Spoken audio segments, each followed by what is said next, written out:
So in today's video, we are gonna talk about my next 6 month strategy to score 650 plus in NEET 2026।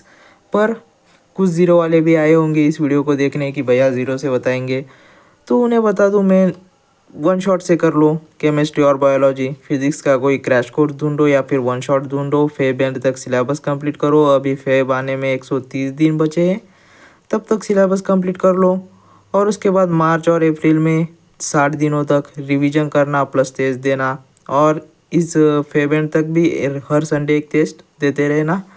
यही मेरी advice होगी। कोई दूसरी batch join मत करो जिसमें 200-300 लेक्चर का बैकलॉग होगा। कोई नई बैच ज्वाइन करो अगर तुम ज़ीरो पर हो तो।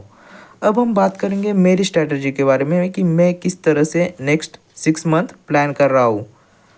तो देखो, मेरा सिलेबस सबसे पहले कहाँ तक कंप्लीट है। तो बायोलॉजी में वन शॉट से कर रहा था, कई वीडियो में बता रखा है मैंने। 11th मेरी कंप्लीट हो चुके हैं, बस एक चैप्टर बचा है बायोमोलिक्यूल्स। 12th में मेरे 6 चैप्टर कंप्लीट हो चुके हैं 12th बायोलॉजी में, जिसमें reproductive unit, evolution, human health, biodiversity और इवोल्यूशन कंप्लीटेड है। और फिजिक्स में मैं यकीन 2.0 2026 वाली बैच से कर रहा हूँ फिजिक्स, जिसमें कि 12 चैप्टर कंप्लीट हो चुके हैं, जो कि मेरे भी कंप्लीट है। और केमिस्ट्री में यकीन 2.0 2026 वाली बैच से ही कर रहा हूँ, तो उसमें भी फिजिकल केमिस्ट्री पूरी कंप्लीट हो चुके हैं। इनऑर्गेनिक के 2 चैप्टर कंप्लीट हो चुके हैं और ऑर्गेनिक का 1 चैप्टर, मतलब इन टोटल 12 चैप्टर कंप्लीट हो चुके हैं। तो अब फिजिक्स और केमिस्ट्री तो मेरी यकीन 2.0 के साथ ही ख़त्म होगी। पर अभी बायोलॉजी में मेरे बस 8 चैप्टर बचे हुए। बायोलॉजी में मेरे बस 8 चैप्टर बचे हुए, जो कि दिसंबर एंड तक ख़त्म होंगे, एक्सेप्ट 1 और 2 चैप्टर जो कि मेरे कमज़ोर है, जैसे कि मॉलिकुलर बेसिस ऑफ इनहेरिटेंस। वो मैं यकीन 2.0 2026 वाली बैच से करूँगा, जब उसमें होगा वो चैप्टर। तो अभी दिन कितने बचे हैं?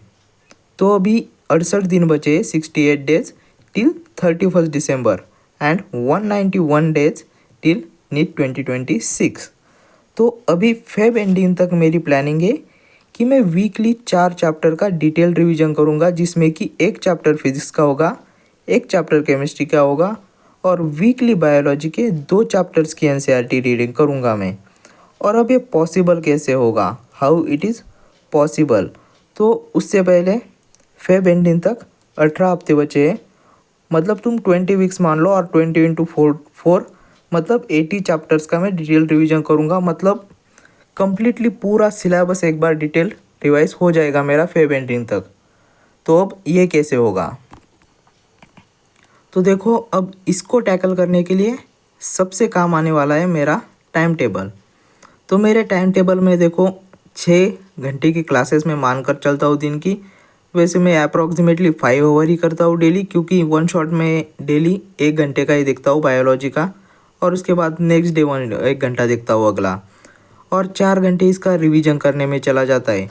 तो फेज़ 1 है मेरे टाइम टेबल का, 5 AM to 5 PM ये जाएगा डेली वर्क में। पूरे 12 घंटे ये जाएंगे डेली वर्क में, जिसमें कि ब्रेक्स भी होंगे। और इसमें मैं क्या क्या करता हूँ, classes plus DPPs plus PYQ और प्लस कुछ नोट्स बची होगी क्लास की, तो वो भी कंप्लीट करता हूँ। अभी मेरे टाइम टेबल का फेज़ 2 जो कि है रिवीजन। अब रिवीजन में करता हूँ 6 बजे से रात के 10 बजे तक, 6 PM to 10 PM। अब इसमें भी कुछ 2 पार्ट्स है। तो 6 PM to 9 PM में डिटेल रिवीजन करूँगा, और 6 दिन मतलब मंडे टू सैटरडे, तो 2 दिन दूंगा मैं फिज़िक्स को, 2 दिन केमिस्ट्री को और 2 दिन बायो को, जिसमें कि मैं 2 अलग अलग चैप्टर की NCERT रीडिंग करूँगा। और फिर उसके बाद 9 PM to 10 PM 3 चैप्टर की शॉर्ट नोट्स पढ़ूंगा, या फिर मिनिमम 2 चैप्टर्स की शॉर्ट नोट्स पढ़ूंगा। और जो 6 PM to 9 PM में जिस चैप्टर का डिटेल रिवीजन करूंगा और जिस चैप्टर की शॉर्ट नोट्स पढ़ूंगा, वो अलग अलग चैप्टर होंगे।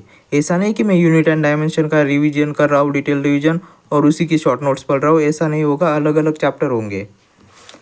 तो अभी बात करते हैं टेस्ट की। तो अभी टेस्ट में मेरा एवरेज स्कोर चल रहा है 600 से 640 के बीच, और मेरा गोल है इसे 650 प्लस ले जाने का।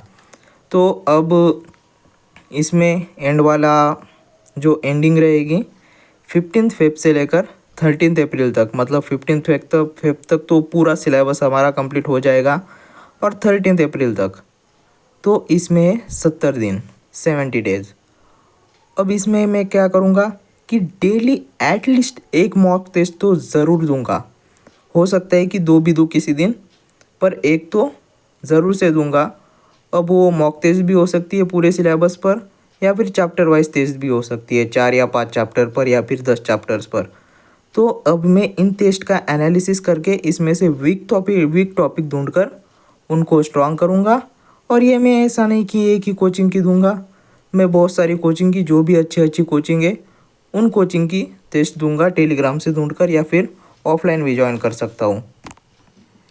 और अब तक मैं क्या कर रहा था, 15 फेक तक मैं रोज़ के 3 चैप्टर्स की शॉर्ट नोट्स पढ़ रहा था। इसको बढ़ाकर मैं कर दूंगा 5 चैप्टर की शॉर्ट नोट्स डेली। पहले मैंने 10 सोचा था यहाँ पर मुझे लगा 10 बहुत ज़्यादा हो जाएगा, तो 5 चैप्टर की शॉर्ट नोट्स में डेली पढ़ूंगा।